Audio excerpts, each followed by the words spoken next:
Bonjour, aujourd'hui on continue le chapitre intitulé Données structurées et on passe à la page 86-87 où on va découvrir où sont stockées les données. On sait très bien que dans chaque téléphone, dans chaque ordinateur, même tablette, il y a un support qui est parfois appelé hard disque dur ou bien une carte mémoire où il faut enregistrer les informations pour pouvoir les utiliser plus tard. Mais depuis quelques années, on a commencé à parler de ce qu'on appelle le cloud.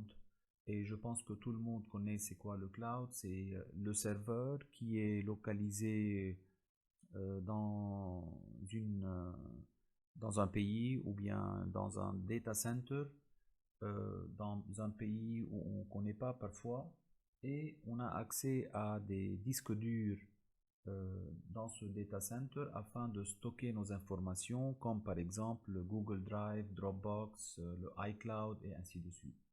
Donc, je commence directement le chapitre à la page 86, s'il vous plaît. Donc, où sont stockées les données? Pourquoi on a besoin de ce stockage et pourquoi on a changé le concept de stocker les informations sur des serveurs sur le cloud? Donc, la réponse est dans cette introduction-là où on dit que la quantité de données numériques est en constante augmentation. On sait très bien maintenant que sur nos téléphones, à chaque instant, on prend des photos, on enregistre des vidéos, euh, et ainsi de suite. Donc, ce volume d'informations est en train d'augmenter d'une façon vraiment remarquable.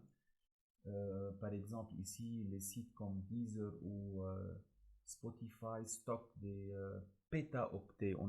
On parle pas de mégaoctets ou bien de gigaoctets. Comment assurer le stockage de ces données massives? Donc là, on parle de ce qu'on appelle l'ère du big data. Et je pense qu'on a parlé de cette partie-là dans la leçon précédente.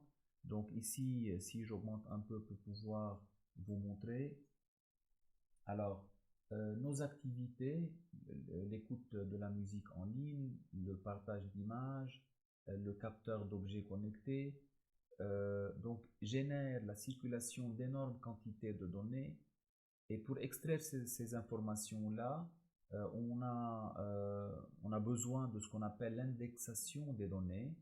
Euh, c'est les moteurs de recherche pour pouvoir retirer ces informations-là. Euh, on utilise aussi les algorithmes que vous connaissez très bien pour l'apprentissage de cette classification-là. Ici, cela demande de grandes capacités à la fois en stockage et en calcul et nos activités exigent que les données soient accessibles en permanence par Internet dans les délais très courts. C'est pour cela que les data centers qu'on va expliquer et vous montrer plus tard dans cette leçon sont disponibles partout dans le monde, dans les différents pays, afin d'assurer ce stockage-là. En quelques chiffres, juste pour vous donner une idée, qu'il y a 9 milliards d'appareils, 2 milliards de smartphones, 1 milliard d'ordinateurs, 5 à 6 milliards d'objets connectés. Là, on parle d'objets connectés, tout ce qui est connecté à l'Internet et qu'on peut configurer et contrôler. Et en une heure, il faut savoir que 8 à 10 milliards de mails échangés, 180 millions de recherches sur Google. Donc ça c'est vraiment énorme. Et le total des données stockées dans le monde, des dizaines de zeta-octets, c'est 10 à la puissance 21. Les supports de stockage, donc là on parle, les fichiers sont toujours stockés sur des supports magnétiques, comme on avait dit, les disques durs d'ordinateur, une clé USB, une carte de téléphone portable, ainsi de suite, et que l'important c'est de faire des copies pour sauvegarder les données, parce que on sait très bien que parfois notre ordinateur tombe en panne, euh, notre téléphone se casse, donc les informations sont risquées d'être perdues. C'est pour cela qu'on parle de ce qu'on appelle, comme vous voyez sur la figure ici, que tous les objets connectés comme tablette, téléphone et ainsi de suite sont connectés au cloud afin d'assurer ce backup ou bien cette copie d'informations. Et je pense que vous, élèves, vous avez les smartphones, que ce soit le iPhone ou bien le Android, et que quand vous achetez un nouveau, tout ce qu'il faut mettre, c'est votre username and password et automatiquement vous obtenez de nouveau vos contacts, vos photos et ainsi de suite. C'est dû à quoi? C'est dû d'une façon simple parce que vos informations qui sont sur les téléphones euh, sont uploadées ou bien téléchargées sur le cloud en copie. C'est pour cela qu'on parle de ce qu'on appelle le cloud. Et le cloud, euh, c'est un système de stockage en ligne, c'est la définition. Des entreprises mettent à la disposition des clients des machines permettant de stocker des données. Les clients peuvent y accéder à tout moment et à n'importe quel endroit. Ces machines sont généralement regroupées dans des data centers. Je vais vous montrer maintenant une toute petite vidéo où il y a le data center de Google. Imaginez-vous donc c'est vraiment en sécurité. Il y a plein de ces data centers partout dans le monde.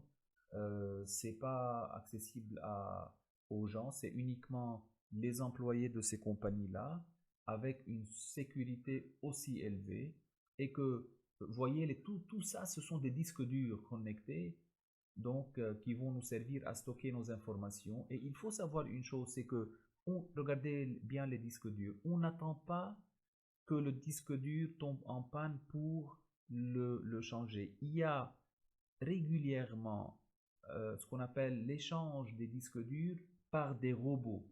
Et la décision qu'on prend, c'est pour changer le disque dur, c'est le temps de sa mise en ligne. Donc comme vous voyez ici, c'est un data center qui est vraiment bien structuré. On trouve chez Google, on trouve chez Facebook, on trouve chez Amazon. Partout chez les grandes compagnies, il y a les data centers qui vont nous donner cette sécurité-là pour stocker nos informations. Ici, on parle d'un ce qu'on appelle le FS Data Center Structure Cabling Solution. Donc, on est en train de vous montrer comment on fait la structure pour stocker ou bien pour monter les disques durs que les compagnies utilisent. Vous voyez combien c'est bien câblé, bien fait, donc au niveau de l'installation et du câblage. Donc je vous invite vivement à visiter Google et à regarder un peu des vidéos sur le Google Data Center, Amazon Data Center, Apple Data Center et ainsi de suite. Donc comme vous le voyez ici. Donc je retourne euh, à mon cours. Donc là, le cloud, donc comme définition, c'est l'informatique en nuage. En anglais, c'est le cloud computing, qui consiste à exploiter à travers Internet des ressources informatiques, stockage et services proposés par des entreprises sur des serveurs distants. Et le data center, un centre de données, est un bâtiment qui regroupe un grand nombre de serveurs permettant de stocker de très grandes quantités d'informations.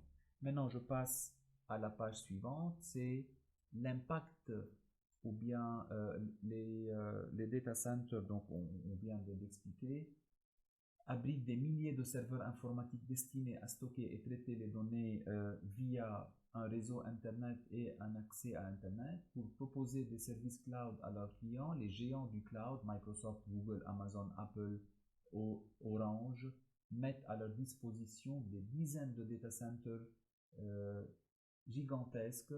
Il en existe plus de 400 dans le monde. Ces centres sont conçus pour garantir une haute disponibilité.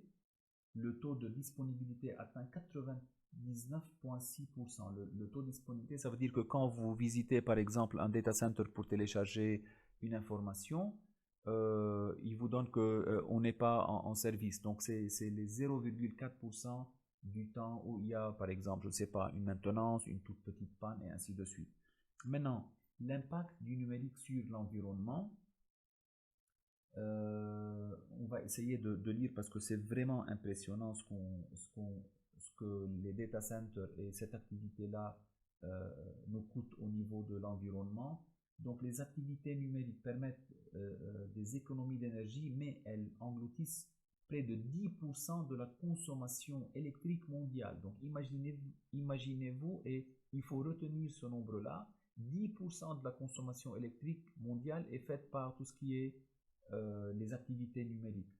En 2015, les data centers ont consommé 416 terawatts. Cela représente presque la consommation d'un pays comme la France. C'est trop, hein? Par exemple, l'envoi d'un courriel, ça veut dire le email, consomme autant qu'une ampoule allumée une demi-heure. C'est impressionnant. Les visionnages en streaming du clip Gangnam, ou je sais pas quoi, Style, ont consommé l'équivalent de la production annuelle d'une centrale. Donc là, vous voyez que c'est vraiment quelque chose d'impressionnant. Et la pollution invisible, l'économie numérique est de plus en plus énergivore et donc source d'émissions de CO2. Donc là, il y a une pollution impressionnante, hein. La partie concernant Internet sera équivalent au troisième pays pollueur. Donc imaginez-vous, ce service-là qu'on utilise chaque seconde, Internet, il est considéré comme le troisième pays pollueur au monde. Ok, et là, je vous donne le petit schéma d'un cycle de vie d'un smartphone.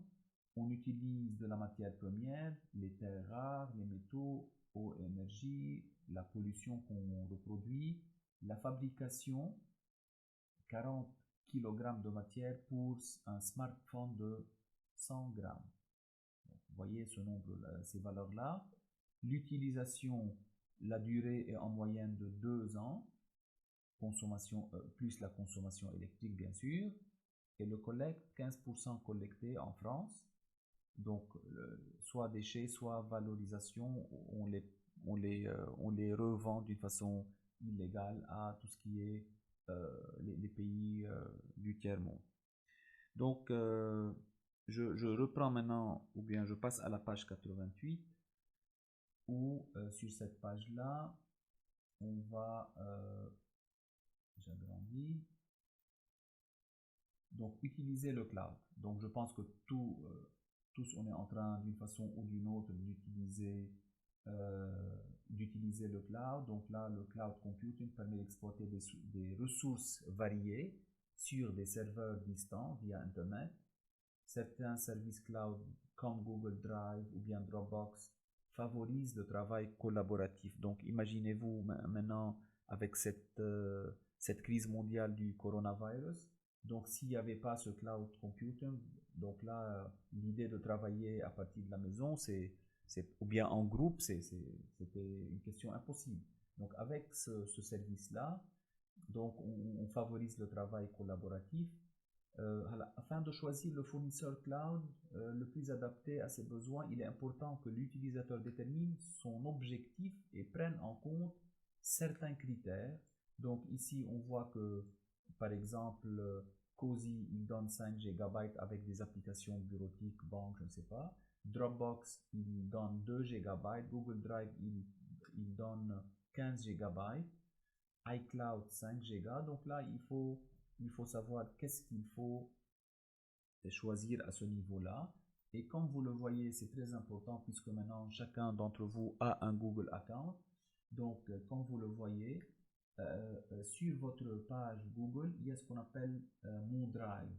Donc, c'est à partir de là que vous pouvez y accéder à votre espace localisé dans le Google Drive afin de publier ou bien de stocker vos photos, vos documents, et vous pouvez à cet instant-là les utiliser partout dans le monde.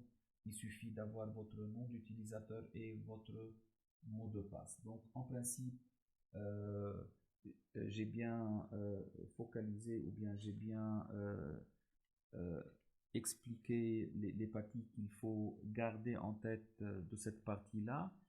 À partir de maintenant, vous devez lire ces pages et d'ici demain, je vais vous mettre le premier devoir en ligne portant sur les pages 80 à 85. Donc, il faut bien réviser les pages 80-85 afin de faire le devoir que je vais poster sur Google Classroom et lire les pages 86 à 89 parce que